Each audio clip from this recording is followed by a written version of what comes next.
तो दोस्तों हम लोग कल एटम्स के बारे पढ़े थे, मॉलिक्यूल्स के बारे पढ़े थे और एटॉमिसिटी के बारे पढ़े थे। ये फर्स्ट क्लास में हम लोग का हो चुका था। आज हम लोग सेकंड क्लास स्टार्ट करते हैं एटम्स का रिप्रेजेंटेशन। तो इसमें एटम्स के बारे बताया गया है, कैसे एटम्स रहता है। जैसे यहाँ पास एलिमेंट है जिसको हम लोग एक से डिनोट किए हुए हैं, उसका ऊपर जो नंबर्स रहेगा वो हमेशा एटॉमिक मास रहता है, जिसको हम लोग हिंदी में द्रव्यमानी संख्या बोलते हैं। और यह सिंबल रहता है, जैसे यहाँ एक्स की जगह Na हो गया या कार्बन हो गया, ऑक्सीजन हो गया, उसको सिंबल बोलते हैं। और नीचे हमेशा एटॉमिक नंबर होता है जिसको परमाणु संख्या कहते हैं। किसी भी एटम्स में द्रव्यमान का संख्या मास नंबर हमेशा ऊपर रहता है, यानी किसी भी एटम्स में द्रव्यमान संख्या यानी कि मास नंबर हमेशा ऊपर रहता है और हमेशा एटॉमिक नंबर नीचे रहेगा। मास नंबर एक एटम्स में represent nucleons proton plus neutrons को दर्शाता है, यानी कि प्रोटॉन्स और न्यूट्रॉन्स को जब ऐड करेंगे तो हमारा मास नंबर बनेगा। एटम्स नंबर एक एटम्स में प्रेजेंट प्रोटॉन को दर्शाता है, यानी कि इसका मतलब हो गया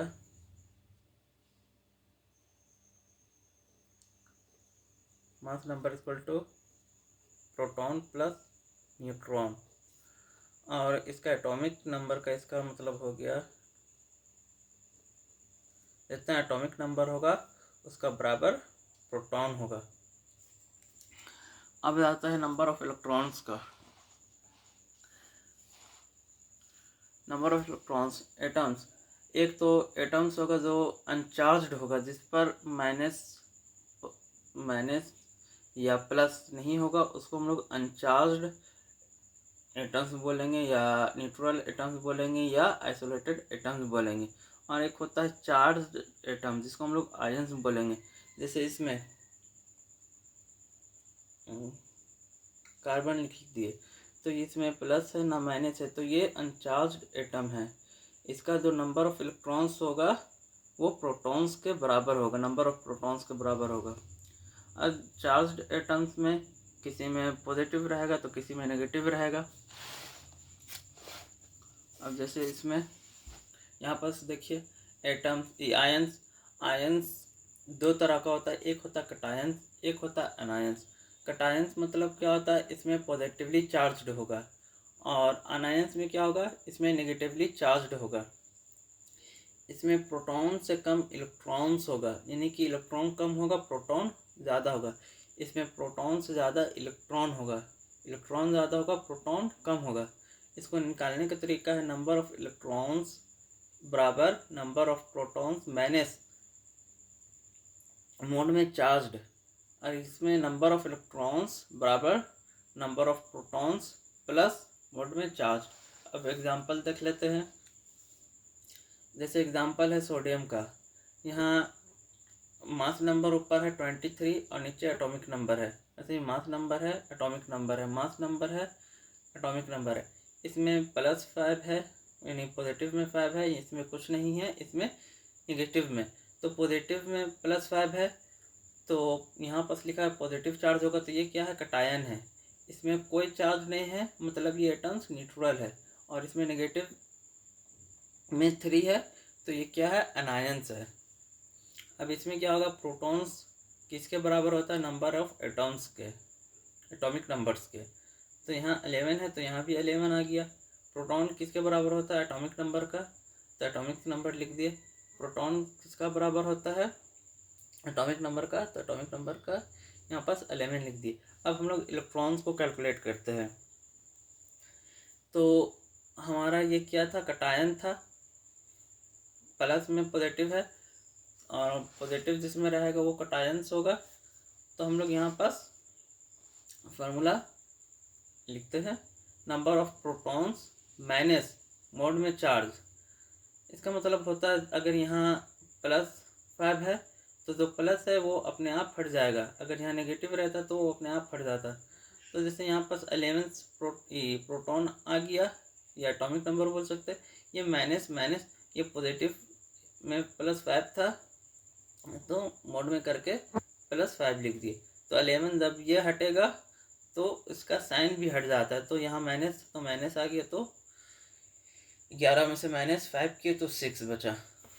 यहाँ पास न्यूट्रल एटम्स है तो न्यूट्रल एटम्स इलेक्ट्रॉन और प्रोटॉन सेम होंगे, तो यहाँ पास हम लोग सेम 11 इलेक्ट्रॉन्स लिख दिए। अब वैसे ही एनायंस का हम लोग को नंबर ऑफ इलेक्ट्रॉन्स निकालना है, तो यहाँ पास फॉर्मूला लिखते हैं इलेक्ट्रॉन्स बराबर number of protons plus charge. Number of protons कितना 11 है, यहाँ पॉजिटिव है तो यहाँ भी पॉजिटिव आ गया, और चार्ज -3 था तो यहाँ -3 था तो यहाँ भी -3 लिख दिए। 11 पॉजिटिव पॉजिटिव उतर गया, नहीं प्लस प्लस उतर गया, और जो माइनस था वो मोड का साथ हट जाता है, तो यहाँ पास +3, तो कितना आ गया हमारा 14 इलेक्ट्रॉन्स आ गया। अब न्यूट्रॉन्स निकालने का होता है फॉर्मूला होता है atomic mass minus atomic number. Neutrons निकालने का फॉर्मूला होता है atomic mass minus atomic number. तो एटॉमिक मास 23 है, एटॉमिक मास 23 है और एटॉमिक नंबर 11 है, तो माइनस कर देंगे। 23 में से -11 किए तो 12 बचा। वैसे ही न्यूट्रॉन्स भी ये 12 बचा, वैसे ही न्यूट्रॉन्स इसका में भी 12, इसमें भी 12। यानी इससे इलेक्ट्रॉन्स में हम लोग को ध्यान देना है कि चार्ज्ड है कि अनचार्ज्ड है। अगर यहाँ +5 है तो हम लोग अगर जहाँ पॉजिटिव है तो वहाँ इससे माइनस कर देंगे तो इलेक्ट्रॉन्स निकल जाएगा। अगर यहाँ नेगेटिव है, अगर कोई टर्म्स में नेगेटिव रहा तो उसको ऐड कर देंगे एटॉमिक नंबर पर। ठीक है, अब कुछ क्वेश्चंस देख लेते हैं।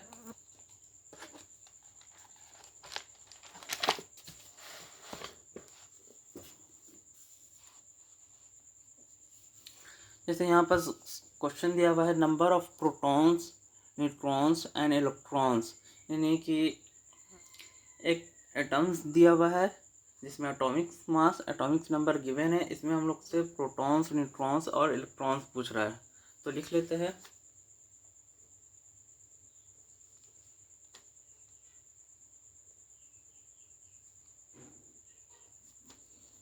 प्रोटॉन्स किसके बराबर होता है, नंबर ऑफ एटम्स के बराबर, तो ये 21 हो गया।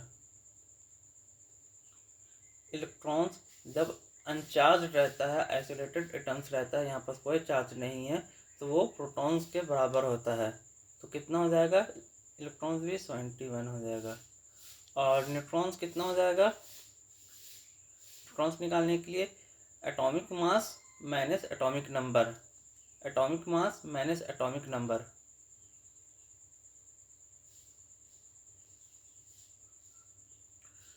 तो हमारा कितना बचेगा 104। तो हमारा प्रोटॉन्स कितना हो गया 71 और न्यूट्रॉन्स कितना हो गया 104 और इलेक्ट्रॉन्स कितना हो गया 21। तो हमारा ऑप्शन कौन सा होगा, ऑप्शन नंबर हमारा होगा 1। यहाँ भी है 7 71 104, तो हमारे ये आंसर क्यों नहीं हुआ, क्योंकि यहाँ हम लोग को यहाँ पास प्रोटॉन्स पहले पूछा था तो प्रोटॉन्स का 71 हो गया, उसके बाद न्यूट्रॉन्स पूछा था, न्यूट्रॉन्स का कितना हुआ 104, तो यहाँ पास सेकंड में तो 71 है, तो हम लोग का सेकंड में कौन सा आएगा 104 यहाँ पास, तो इसलिए हमारा ऑप्शन नंबर ए हुआ। यानी हम लोग से पूछा था प्रोटॉन्स फिर न्यूट्रॉन्स फिर इलेक्ट्रॉन्स, तो प्रोटॉन्स 71 हो गया, न्यूट्रॉन्स कितना हो गया 104 हो गया और इलेक्ट्रॉन्स कितना हो गया 71 हो गया, इसलिए हमारा ऑप्शन ए हुआ।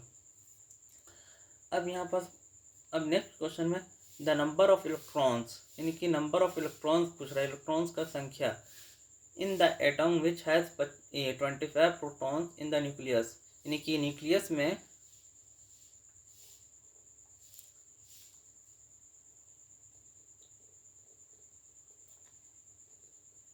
25 प्रोटॉन बढ़ रहा है, 25 प्रोटॉन्स है, तो इलेक्ट्रॉन्स कितना होगा, द नंबर ऑफ इलेक्ट्रॉन्स यानी इलेक्ट्रॉन्स की संख्या कितना होगा, तो इलेक्ट्रॉन्स का संख्या भी 25 होगा।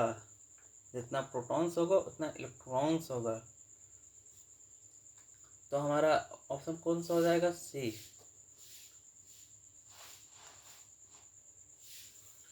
अब यहाँ पर द नंबर ऑफ इलेक्ट्रॉन्स, इसमें भी इलेक्ट्रॉन्स पूछ रहा है। तो इलेक्ट्रॉन्स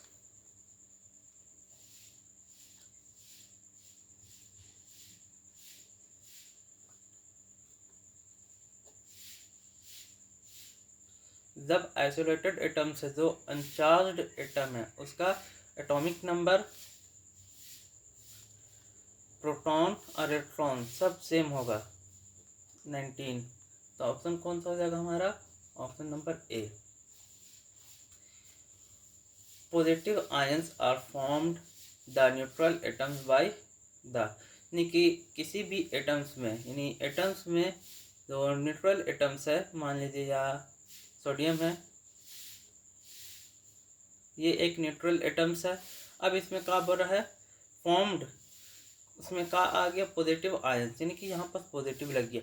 अब जब हम लोग को पता है पॉजिटिव लगता है, मतलब वो क्या करता है? अपना एक इलेक्ट्रॉन्स लूज कर देता है। देखिए इसमें पॉजिटिवली चार्ज होगा तो वो अपना एक इलेक्ट्रॉन्स किसी को दे देता है, इसमें प्रोटॉन से कम इलेक्ट्रॉन्स हो जाएगा। तो अपना ये एक इलेक्ट्रॉन्स डोनेट कर देता है, तो क्या हो जाएगा? Loss of electrons. तो क्या होगा? इसका एक इलेक्ट्रॉन लॉस करेगा तो अपने आप पर पॉजिटिव लगाएगा, किसी को एक दे के पॉजिटिव लगाएगा, लॉस ऑफ इलेक्ट्रॉन्स। तो हमारा ऑप्शन नंबर सी हो जाएगा। अगर यही यहाँ पर प्लस का जगह अगर हम लोग माइनस रहता है, यहाँ लिखा हुआ रहता है नेगेटिवली चार्ज, तो वो क्या हो जाता है? गेन ऑफ इलेक्ट्रॉन्स हो जाता। यहाँ पॉजिटिवली चार्ज यानी किसी को एक इलेक्ट्रॉन दे दिया तो वो लॉस ऑफ इलेक्ट्रॉन्स किया, दे के एक पॉजिटिवली चार्ज लगाया तो लॉस ऑफ इलेक्ट्रॉन किया। एक nucleus, the nucleus of the atoms consist of, यानी एक न्यूक्लियस में क्या प्रेजेंट होगा? तो यहाँ पर हम लोग देखे थे, पढ़े थे हम लोग, एक न्यूक्लियस में न्यूट्रॉन्स प्लस प्रोटॉन्स होता है। न्यूक्लियस में क्या प्रेजेंट होता है? Neutrons plus protons. एटम्स ये है, एटम्स में neutrons, protons plus electrons present होगा, मगर न्यूक्लियस में सिर्फ न्यूट्रॉन प्लस प्रोटॉन प्रेजेंट होता है। तो न्यूक्लियस में क्या प्रेजेंट होता है? Proton and neutrons. तो हमारा ऑप्शन कौन सा हो जाएगा? Option number C. Electrons present नहीं होता, इलेक्ट्रॉन्स प्रेजेंट नहीं होता, इलेक्ट्रॉन्स प्रेजेंट नहीं होता, तो ऑप्शन नंबर हमारा सी हो जाएगा। An atom has lost of electrons. तो यहाँ पर हम लोग बताए, जैसे एक इलेक्ट्रॉन लूज करेगा तो पॉजिटिवली चार्ज आएगा। वही एग्जांपल लेते हैं, जैसे लेते हैं एक दूसरा एग्जांपल, Mg मैग्नीशियम +2। तो ये 2 इलेक्ट्रॉन लूज किया, किसी को अपना आप से निकाल दिया, तो यहाँ पर पॉजिटिवली 2 आया। तो जब इलेक्ट्रॉन लॉस्ट करेगा, यहाँ पर 1 इलेक्ट्रॉन्स लिखा हुआ है और हम यहाँ 2 इलेक्ट्रॉन्स लिख दिए हैं। तो कहने का मतलब है इलेक्ट्रॉन अगर लूज करेगा तो उस पर पॉजिटिवली चार्ज आएगा। तो ऑप्शन नंबर हमारा ए आएगा। यहाँ पास हम लोग 1 लिख देते हैं, एग्जांपल में 1 दिया हुआ था। अब यहाँ पास atom number and mass number of element, देखिए यहाँ पास एलिमेंट m दिया हुआ है, एलिमेंट m है और एटॉमिक नंबर 25 है और मास नंबर 52 है।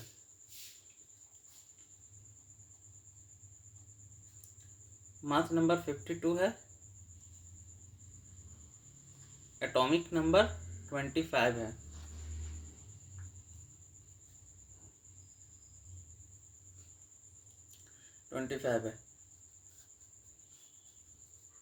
इसमें इलेक्ट्रॉन्स, प्रोटॉन्स एंड न्यूट्रॉन्स पूछ रहा है। यहाँ पर M2 यानी कि इसमें 2 पॉजिटिव है। तो सबसे पहले हम लोग प्रोटॉन्स निकाल लेते हैं। तो प्रोटॉन्स किसका बराबर होता है? एटॉमिक नंबर के बराबर होता है। तो एटॉमिक नंबर कितना है? 25 है, तो 25 हो गया। अब हम लोगों को न्यूट्रॉन्स निकालने बोला है ए। अच्छा, इलेक्ट्रॉन्स पहले बोला था ना, ठीक है, देख लेते। इलेक्ट्रॉन्स निकालना है, इलेक्ट्रॉन्स निकाल देते हैं। तो इलेक्ट्रॉन्स कितना हो जाएगा? 25, यहाँ +2 है तो हम लोग -2 कर देंगे। एटॉमिक नंबर इलेक्ट्रॉन्स निकालने के लिए प्रोटॉन जितना है, या एटॉमिक नंबर बोल सकते हैं 25, और यहाँ जितना चार्ज रहेगा उसको माइनस कर देंगे, तो -2 कर देंगे। तो हमारा इलेक्ट्रॉन्स कितना आ जाएगा? 23। अगर यहाँ माइनस रहता तो यहाँ हम लोग प्लस कर देते। अब हम लोग देख लेते हैं न्यूट्रॉन्स। न्यूट्रॉन्स कैसे निकालते हैं? Atomic mass minus atomic number, atomic mass minus atomic number. तो 52 माइनस 25, तो कितना हमारा बचेगा? 52 में हम लोग 25 माइनस करेंगे तो कितना बचेगा?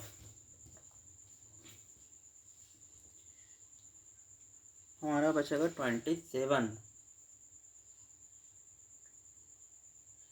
तो इलेक्ट्रॉन्स कितना है? इलेक्ट्रॉन्स हमारा निकला 23, तो 23। और प्रोटॉन्स कितना होगा? 25। देखिए यहाँ पास इलेक्ट्रॉन्स पूछा था, सबसे पहले इलेक्ट्रॉन्स देखना है तो इलेक्ट्रॉन्स लिख दिए।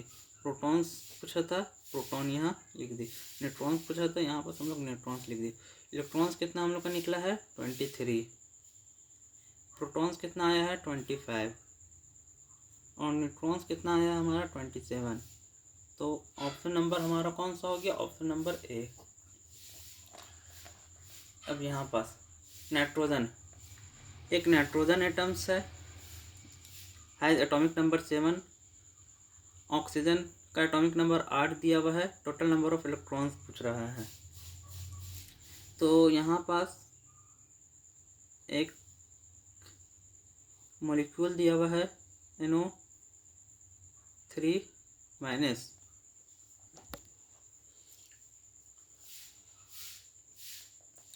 तो यहाँ पास नाइट्रोजन का एटॉमिक नंबर 7 है, तो हम लोग 7 पुट कर देते, प्लस ऑक्सीजन, ऑक्सीजन का एटॉमिक नंबर 8 है, यहाँ पास हम लोग 8 कर देते हैं। यहाँ पर जो 3 है, यानी कि 3 ऑक्सीजन है, 3 का मतलब 3 ऑक्सीजन है, तो हम लोग यहाँ मल्टीप्लाई 3 से करते हैं। अब यहाँ पास निगेटिव में, यानी नेगेटिवली चार्ज है, तो हम लोग को क्या करना है? कितना चार्ज है? तो -1 है। अगर यहाँ कुछ नहीं रहेगा तो ये -1 कहलाएगा, तो हम लोग को +1 कर देना है। अगर ये पॉजिटिव में रहता तो हम लोग नेगेटिव में कर देते। जैसे यहाँ पर हम लोग किए थे, इलेक्ट्रॉन्स निकाले थे, क्या कि हम लोग से नंबर ऑफ इलेक्ट्रॉन्स पूछ रहा है, टोटल नंबर ऑफ इलेक्ट्रॉन्स पूछ रहा है। तो नाइट्रोजन का इलेक्ट्रॉन्स किसका बराबर होगा? एटॉमिक नंबर या प्रोटॉन्स के बराबर होगा। तो एटॉमिक नंबर 7 था, तो यहाँ 7 हम लोग पुट कर दिए। ऑक्सीजन का एटॉमिक नंबर 8 है, तो 8 कर दिए गिवन। कितना है? ऑक्सीजन 3 है, तो मल्टीप्लाई 3 कर दिए। और चार्ज्ड एटम्स है, तो यहाँ नेगेटिव में है, तो हम लोग यहाँ +1 कर दिए। जब हम लोग इसको सॉल्व करेंगे, 7 + 24 + 1, तो ये हमारा कितना आ जाएगा? 32। ऑप्शन नंबर कौन सा हो जाएगा हमारा? Option number B.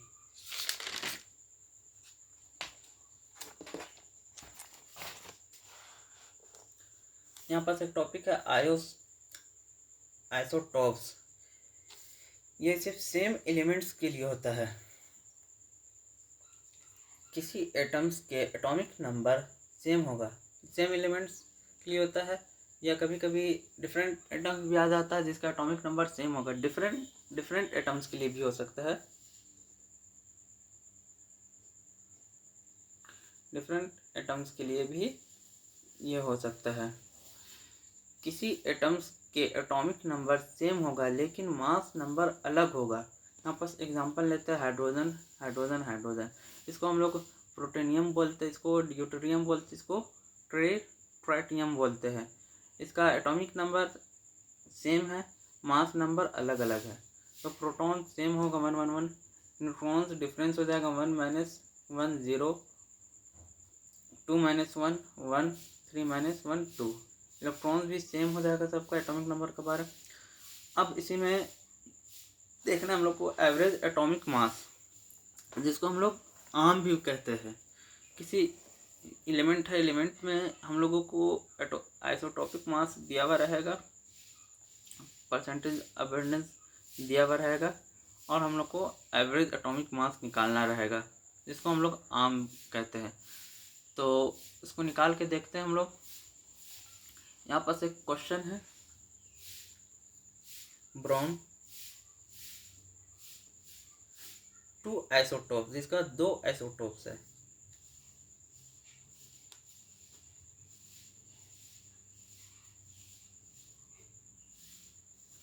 यहाँ एक लिख देते हैं परसेंटेज अबंडेंस।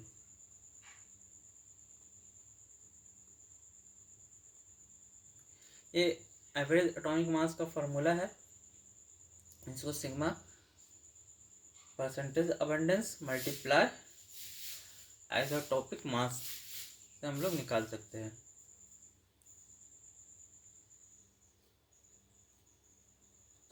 आइसोटॉप्स कितना है, 10 है, और कितना है, 11 है।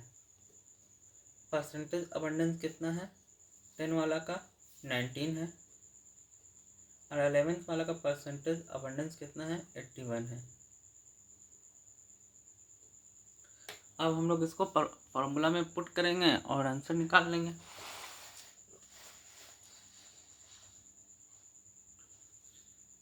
तो एवरेज एटॉमिक मास का फॉर्मूला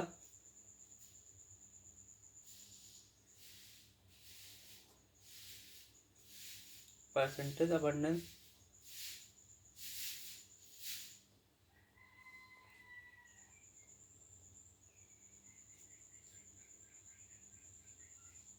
मल्टीप्लाई आइसोटोप्स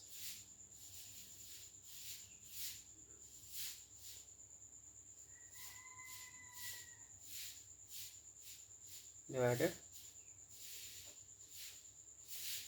100। तो परसेंटेज अबंडेंस कितना है, परसेंटेज अबंडेंस हमारा है 19 और 10। परसेंटेज अबंडेंस 19 है और आइसोटॉपिक मास 10 है।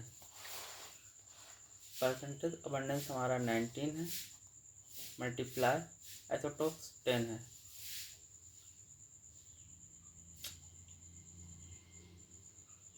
प्लस सेकेंड वाला का कितना है, परसेंटेज अबंडेंस 81 है और आइसोटॉप्स 11 है।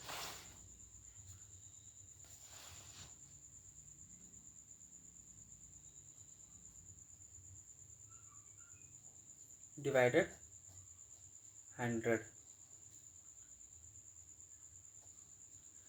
19 को 10 से मल्टीप्लाई करेंगे तो 190 आ जाएगा। 19 को 10 से मल्टीप्लाई किए तो 190 आ गया। प्लस 81 को हम लोग 11 से मल्टीप्लाई करेंगे तो कितना आएगा, 81 को हम लोग 11 से जब मल्टीप्लाई करेंगे तो हमारा आ जाएगा 891 डिवाइडेड 100। जब 190 प्लस 891 यानी 891 को ऐड करेंगे तो कितना आ जाएगा हमारा, 1081 डिवाइडेड 100। जब इसको 2 डिजिट यहाँ से किया तो 2 डिजिट का बाद एक पॉइंट लग जाएगा तो कितना हो जाएगा, 10.81। तो हमारा आंसर कौन सा हो जाएगा, 10.81। ये हमारा फर्स्ट फार्मूला हुआ, इसको बॉक्स में कर देते हैं।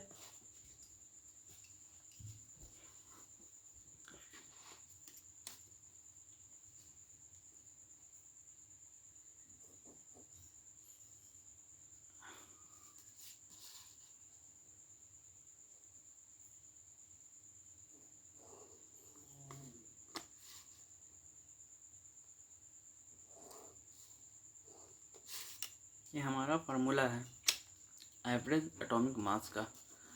अब एक और क्वेश्चन देख लेते हैं इससे related.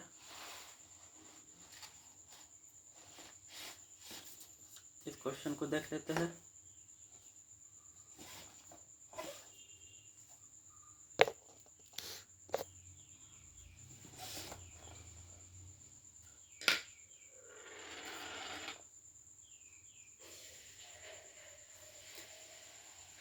Atomic weight of chlorine, यानी क्लोरीन का एटॉमिक वेट 35.5 दिया हुआ है और क्लोरीन का 2 आइसोटोप्स है।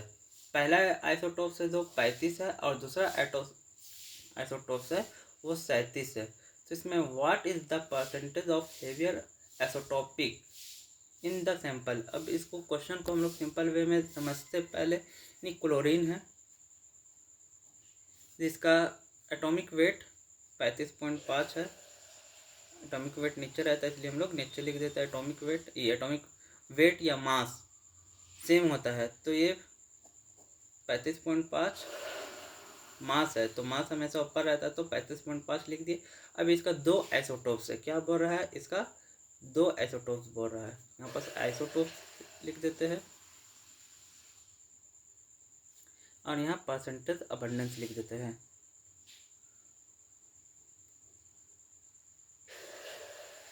ठीक है।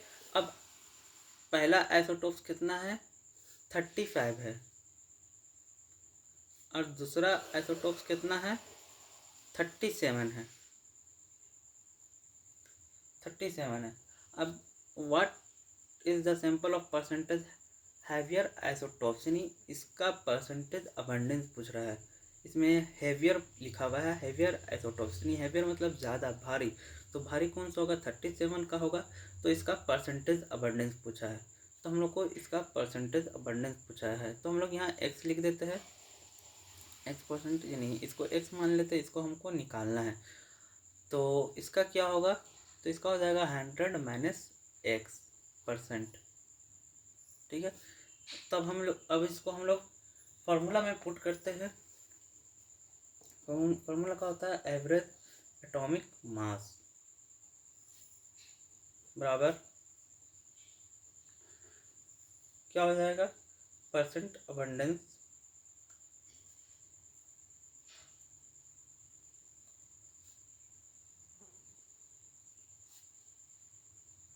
Multiply isotopic mass.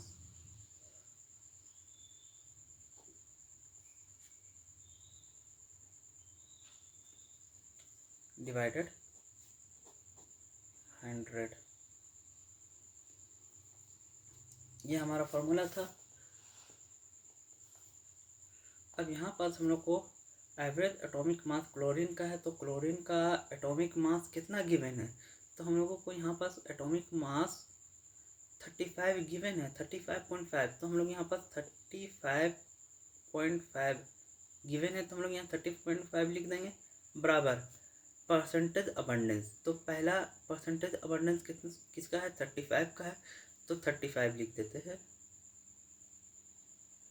Multiply percentage isotopic mass. तो आइसोटोपिक मास 35 है तो हम लोग 35 लिख दिए multiply percentage abundance. Percentage abundance कितना है, 100 minus x, 100 minus x plus heavier isotopics कितना है, 37 है तो यहाँ पर हम लोग 37 लिख दिए और इसका परसेंटेज अबंडेंस हम लोग को निकालना है तो एक्स है तो यहाँ नॉर्मल हम लोग एक्स लिख दिए।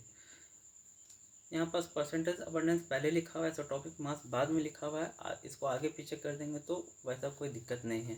जैसे यहाँ पास हो गया एटॉमिक मास हम लोग आइसोटोपिक मास पहले लिख दिए, परसेंटेज अबंडेंस बाद में लिखे, उसमें कोई दिक्कत नहीं, आंसर वही निकलेगा, चाहे इसको बाद में लिखे चाहे इसको पहले लिखे।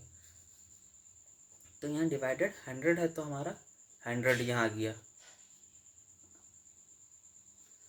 अब 100 को हम लोग इस तरफ ले जाएंगे, बराबर का इस तरफ ले जाएंगे 100 को। तो यहाँ डिवाइड में तो यहाँ मल्टीप्लाई में चल जाएगा, तो मल्टीप्लाई करेंगे तो कितना आ जाएगा, 3550 यानी 3550 आ जाएगा 100 को इससे मल्टीप्लाई करने पर। अब 35 को इससे मल्टीप्लाई करेंगे, इसको 35 को 100 से मल्टीप्लाई करेंगे तो कितना आ जाएगा 3500। और फिर 35 माइनस एक्स है तो मल्टीप्लाई करेंगे तो क्या हो जाएगा माइनस 35x।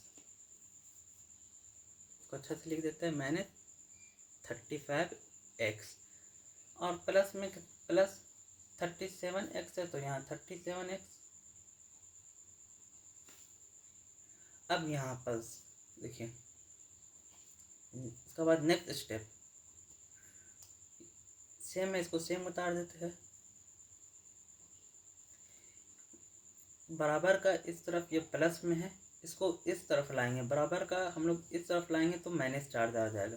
क्यों माइनस आएगा, कहे कि हम लोग यहाँ प्लस में है तो इधर लाएंगे तो माइनस में हो जाएगा। तो यहाँ माइनस 3500, ये बराबर का बराबर यहाँ 35x प्लस 37x।